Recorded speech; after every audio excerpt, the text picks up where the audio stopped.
ये कहानी है रामनगर नाम के गांव की, जहां के पुलिस स्टेशन में एक नए हवलदार की पोस्टिंग हुई थी। उसका नाम राजा था और वो बहुत मिलनसार इंसान था। उसने बहुत जल्दी गांव वालों से बॉन्ड बना लिया था।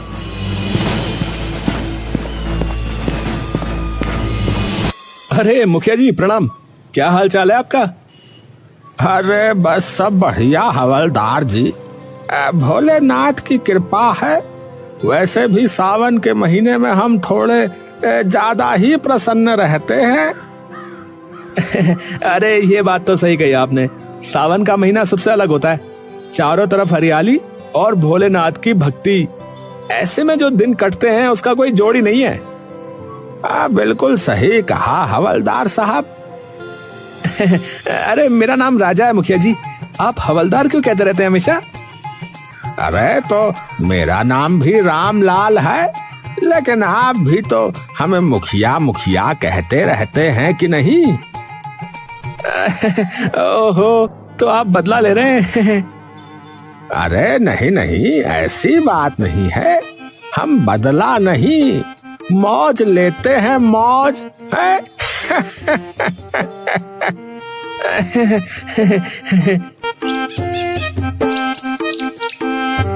राजा हवलदार हंसते हुए वहां से चौकी की तरफ चला गया। रामनगर के सभी बाशिंदों के बीच में ऐसे ही तालमेल बैठा हुआ था। वो गांव एक परिवार के जैसा था। सीमा खाना दे दो, फिर मैं खेत पर जाऊं। हाँ ये लीजिए, आपने कहा और खाना तैयार है। हाँ, तुम ना होती तो मेरा क्या होता। मैं खिला देती। अरे शांति चाची, आओ आओ, कैसी हो? मैं तो अच्छी हूँ, बस तुमसे बात करने आई हूँ। ये पवन खेत पर चला जाए फिर बात करूंगी। है? क्यों? मेरे सामने क्यों नहीं कर सकती? तुझे औरतों की बातों में क्यों घुसना है? चल भाग यहाँ से। तीनों हंस पड़े और पवन खेत पर चला गया। शांति चाची ने जैसे ही सीमा को अकेला पाया, वो अपनी बातों की पोटली खोलकर बैठ गईं। पहले तो हल्की फुल्की गपशप, मोहल्ले की बहुओं की बातें, और फिर धीरे धीरे असली मुद्दे की तरफ वो बढ़ी। सीमा बेटा, तेरे से एक बात करनी थी। वैसे तो बड़ी बात नहीं है, पर मन में खटक रही है 2 दिन से। अरे चाची, आप तो डराने लगी, बोलिए ना क्या बात है। हमारे घर से चांदी का लोटा गायब हो गया है। मेरी अम्मा का दिया हुआ था, बहुत प्यारा था मुझे। चांदी का लोटा? अरे आपने शायद किसी को दे दिया होगा इस्तेमाल के लिए। चांदी का लोटा भला किसी को क्यों दूंगी? हाँ, ये बात भी सही है। कहीं रखकर भूल तो नहीं गई आप? सीमा ने पूरा घर छान मारा, रसोई, ओसारा, पिछवाड़ा, लेकिन चांदी का लोटा कहीं नहीं मिला। एक गहरी चिंता की रेखा उसके माथे पर खिंच गई। चाची, कहीं कोई उठा तो नहीं ले गया? पता नहीं बेटा, खैर अब क्या कर सकते हैं, भगवान देख रहा है। सीमा चुप रह गई, लेकिन तभी उसे कुछ और याद आया। उसकी भी कुछ चीजें गायब थीं। अरे चाची, एक बात बताऊं, परसों से मेरी एक जोड़ी पायल भी नहीं मिल रही है। क्या? ये तो बहुत अजीब बात है। तेरे घर से भी गायब, हमारे घर से भी। कुछ तो गड़बड़ है सीमा। इधर सीमा शांति की बातों का सिलसिला खत्म नहीं हुआ था, उधर पूरे गांव में कुछ न कुछ गायब होने की खबरें आने लगीं। कहीं से गहने, कहीं से जूते, तो कहीं से किसी की साइकिल। यार, मेरी वो महंगी वाली घड़ी भी नहीं मिल रही। भूत उठा ले गया क्या उसे? यार हमारे घर से तो 10,000 रुपए गायब है। बताओ कौन चोर है जो इतनी सफाई से चोरी कर रहा है यार? गांव के लोग पहले इसे हल्के में ले रहे थे, पर जैसे जैसे सामान की लिस्ट बढ़ती गई, एक बेचैनी पनपने लगी। फिर अगली सुबह, पवन, मेरी अंगूठी, मेरी सगाई की अंगूठी कल रात अलमारी में रखी थी, अब नहीं है।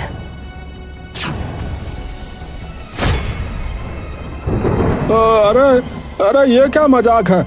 यहाँ तो सचमुच नहीं है। सीमा, किसी ने चोरी की है।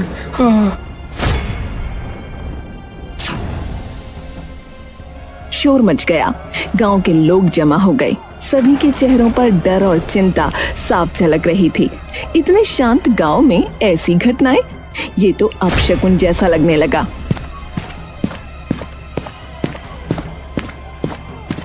अरे क्या हुआ, किसने शोर मचाया हुआ भाई? राजा भैया, मेरी बीबी की जो है अंगूठी चोरी हो गई है। अलमारी में रखी थी पर अब नहीं है। हमारे गांव में ये क्या हो रहा है? कौन है जो सबके घरों से चीजें उठा रहा है? अरे अरे सब शांति रखो, हम भी चौकी में इस पर बात कर रहे थे। खबर पक्की है, एक गिरोह आया हुआ है इस इलाके में।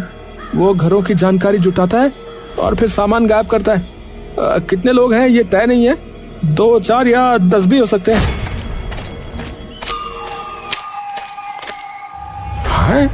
अरे हमारे गांव में तो कभी ताला भी नहीं लगता था दरवाजों पर, अब तो दिन में भी डर लगने लगा है भाई।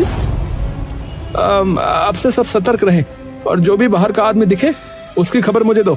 और हाँ, मैं आपकी अंगूठी की तलाशी में लग रहा हूँ। गांव में सनसनी फैल गई। जिस गांव में पहले गली की बकरी भी गुम हो जाती थी तो ढोल बज जाता था, अब वहां चोरी की घटनाएं आम हो रही थीं।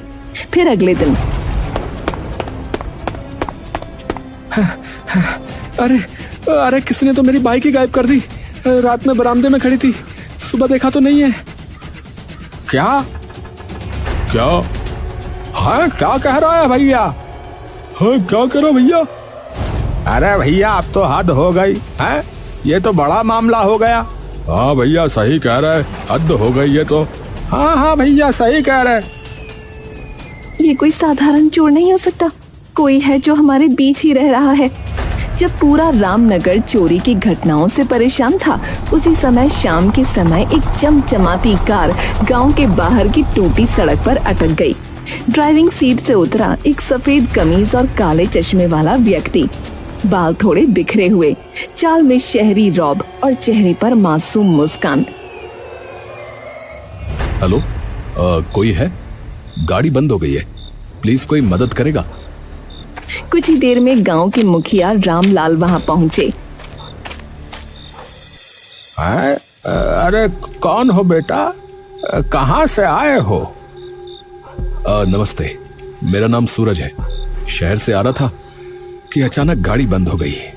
रात होने वाली है, आप बुरा ना माने तो मैं क्या एक रात यहाँ रुक सकता हूँ? तो मुसाफिर हो, ठीक है, पर गांव में थोड़ा जो है हंगामा चल रहा है, ध्यान रखना है। आप चिंता ना करें, मैं एकदम शरीफ और सीधा इंसान हूँ, किसी को परेशानी नहीं होगी। मुखिया जी ने कुछ सोचते हुए सूरज को अपने घर में एक कमरा दे दिया, लेकिन उधर से गुजरते राजा हवलदार की नजर सूरज पर पड़ गई। वो मुखिया के पास गया और बोला, मुखिया जी ये कौन है? अरे है कोई मुसाफिर, सूरज नाम बता रहा है, कह रहा है कि गाड़ी खराब हो गई, एक रात के लिए रुकने को कहा है। सावधान रहिएगा, है जब से चोरी शुरू हुई है तब से कोई नया आदमी गांव में नहीं आया था, अब आया है, इस पर नजर रखिएगा। हाँ समझ गया, अब ये मेरी नजर में है। सूरज मुखिया जी के घर में रुक गया, लेकिन अगली सुबह अपनी कार ठीक कराने की बजाय गांव में इत्मीनान से घूम रहा था। न हाथ में कोई औजार, न गाड़ी की फिक्र, जैसे वो गांव का सैलानी हो, न कि कोई राह भटका यात्री। अरे देखा, वो सूरज यार, ये वही मुसाफिर है जो मुखिया जी के यहाँ पर रुका हुआ है। ऐसे घूम रहा है जैसे नानी के घर आया हो। इसको कोई जल्दी नहीं है कार ठीक करवाने की, अजीब है। खबर आई कि बीती रात एक घर से मोबाइल चोरी हो गया। है? किसका मोबाइल गया? अरे मेरा, अरे चार्ज पर लगाया था, सोचा था कि रात को जो है चुनिया से बात करूंगा, लेकिन सुबह देखा तो गायब मिला भैया। अरे बेटा सूरज, तुम गांव में ऐसे मस्ती से क्यों घूम रहे हो भाई? तुम्हारी गाड़ी कब ठीक होगी? अरे मुखिया जी, पहली बार किसी गांव में आया हूं, थोड़ा एक्सप्लोर करना चाहता हूं। बहुत सुंदर गांव है आपका, शांति, हरियाली और हाँ अपनापन भी।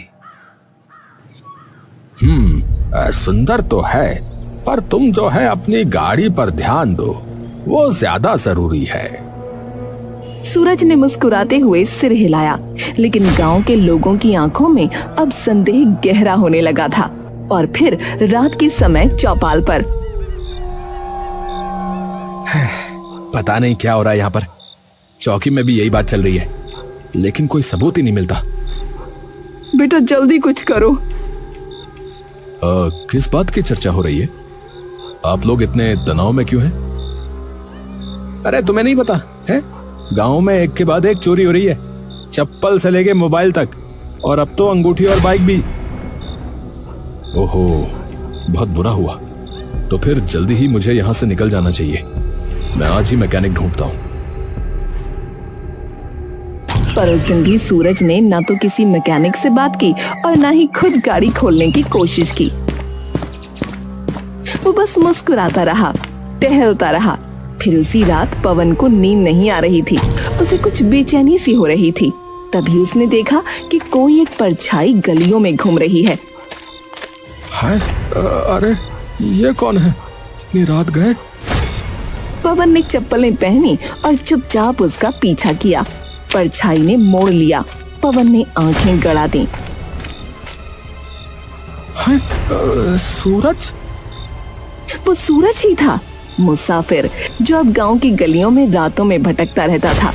पवन ने कुछ नहीं कहा, बस वापस लौट आया।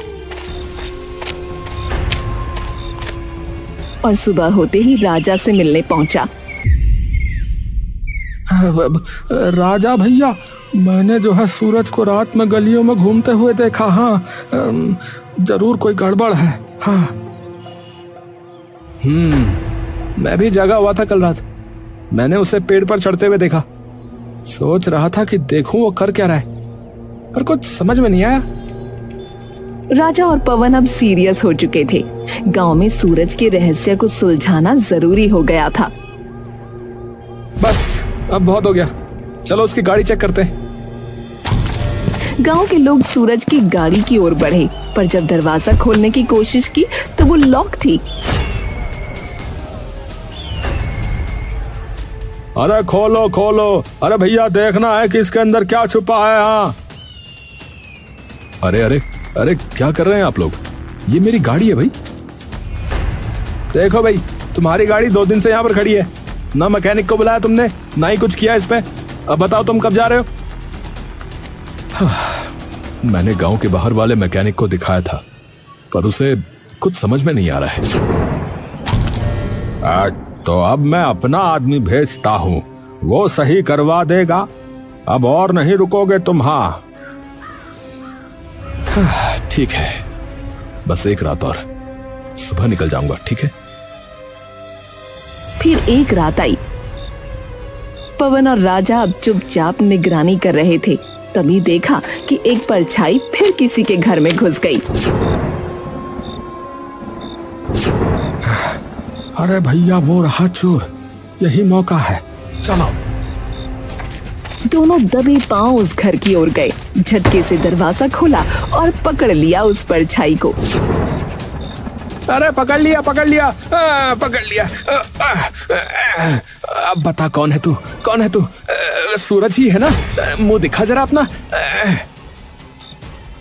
लेकिन वो सूरज नहीं था, बल्कि शांति का बेटा गौरव था। अरे रे, अरे मैं अपनी गर्लफ्रेंड से मिलने आया था। घर में वो अकेली थी, इसलिए। प्लीज हमारे माँ बाप को मत बताना, हमारी जान चली जाएगी। अरे ओहो, चोरी नहीं इश्क हो रहा था यहाँ तो है।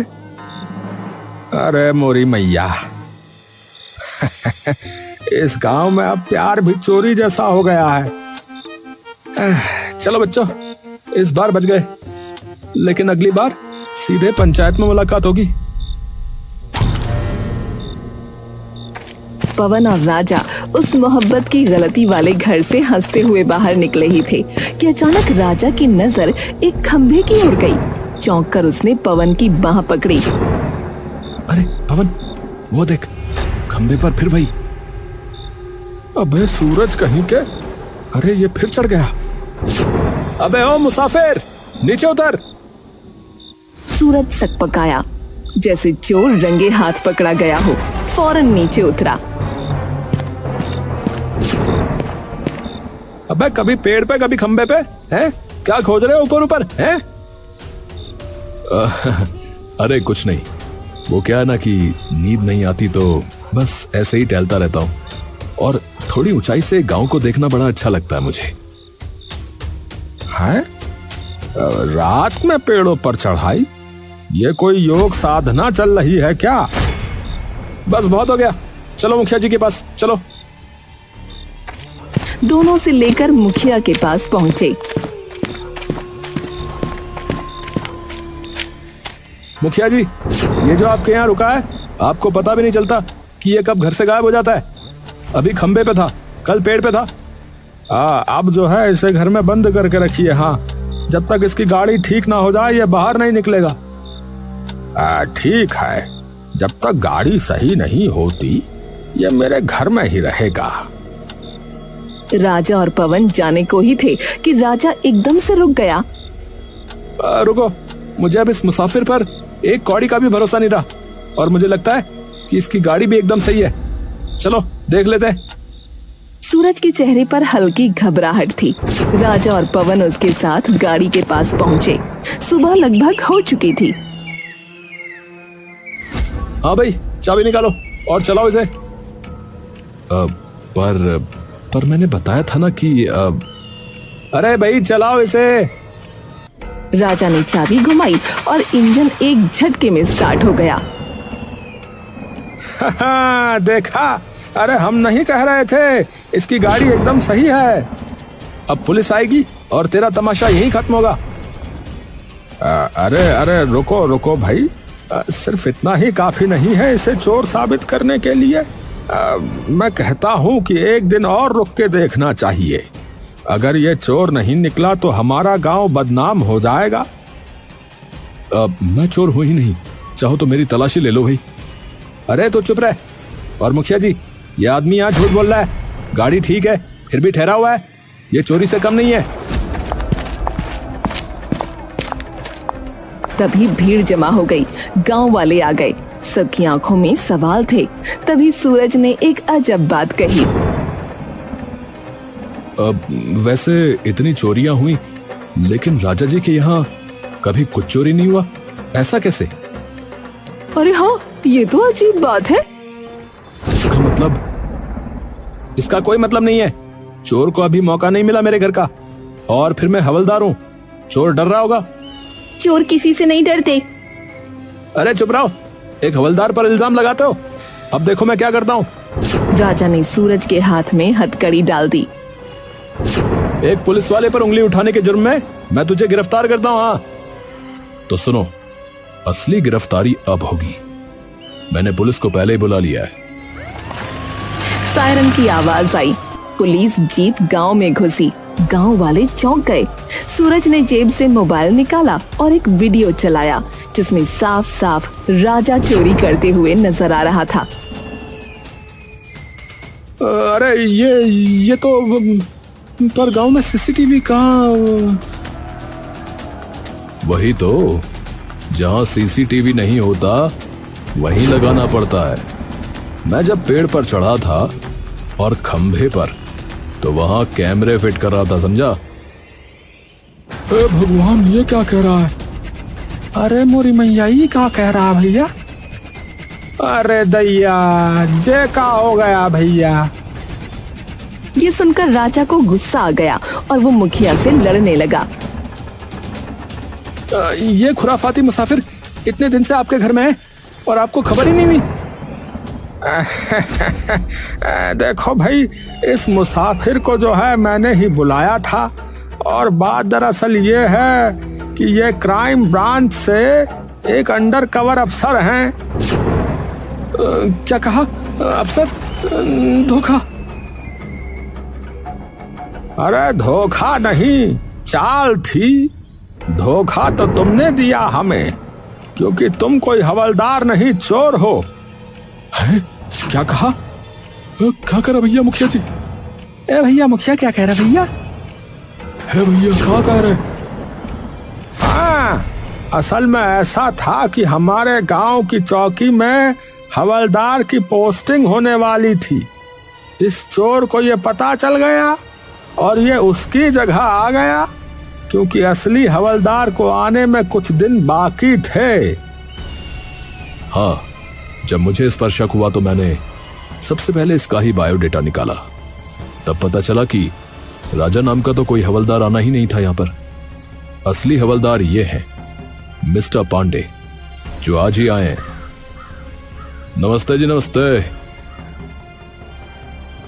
राजा ने भागने की कोशिश की, लेकिन पुलिस ने उसे पकड़कर हथकड़ी लगा दी। माफ कर दो, मुझसे गलती हो गई। मेरे ऊपर बहुत कर्जा हो गया था, इसीलिए ये करना पड़ा। अरे गलती? अरे भैया, हमें लूट लिया और कह रहे हो गलती? अरे शर्म करो भैया, शर्म करो। अरे भैया, कौन सी गलती, कैसी गलती है, क्या कह रहे हो तुम? साले कूट देंगे बता रहे। तलाशी लो, राजा के घर की तलाशी लो। राजा के घर से चोरी का सारा सामान मिल गया। कुछ चीजें उसने बेच दी थीं, उसके लिए जुर्माना लगाया गया। सूरज ने हर एक पीड़ित को उनका सामान लौटाया। हम सब सूरज जी के आभारी हैं। बिल्कुल, मुसाफिर बनकर आए और रक्षक बन गए। हम सोच भी नहीं सकते थे कि राजा ही चोर निकलेगा। धोखा देने वाला चाहे कोई भी हो, उसका अंत यही होता है।